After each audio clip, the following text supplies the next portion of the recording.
গহপুরের জয়পুরে দুষ্কৃতীর গুলি মিল্কিয়র মুসাহারি ওরফে লাদেন নামে এক যুবক গুরুতর আহত।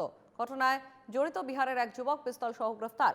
ব্যবসায় কাজে এসেছিলেন বিহারের দুই যুবক, তাদের চন্দন কুমার এবং সুভাষ কুমার বলে শনাক্ত করা হয়েছে। চন্দনকে পুলিশ গ্রেফতার করলেও সুভাষ কুমার পলাতক। ঘটনাটি নিয়ে তদন্তে নেমেছে পুলিশ।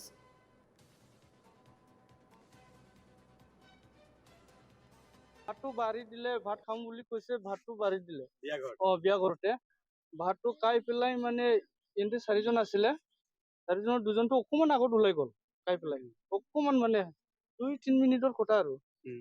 তাৰপিছত এহেঁতি যোনে গুলি মাৰিছে আৰু যোনে গুলি খাইছে এই দুজনটো অকমান মানে পিছত হৈছে মানে ওলোৱাটো খাই পেলাই, কিন্তু এই যোনে গুলি খাইছে এই মাত্ৰ খাই পেলাই ওলাই মানে 2-3 ফুট ডিষ্টেন্সে আছিলে মানে। তাৰপৰা ই একদম তাড়াতাড়ি ওলাই মানে পিছফালৰ পৰা মাৰি দিলে। গুলি খোৱা মানুহটোৰ নাম কি আছিল? গুলি খোৱা মানুহটো মিল্কিয়ৰ মুছাহাৰী। মিল্কিয়ৰ মুছাহাৰী। মিল্কিয়ৰ মুছাহাৰী। ঘটনাটো কি ব্যৱসায় সংক্ৰান্তত হৈছে নেকি? ব্যৱসায় সংক্ৰান্ত হৈছে না কি হৈছে এইটোতো আমি নাজানো, বিলকুল এইটো নাজানো, আমি মানুহটো চিনি নাপায়।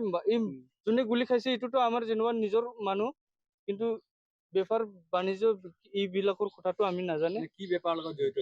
এন্তে জলকীয়া, এইটো ভোট জলকীয়া। গুলি মাৰিছে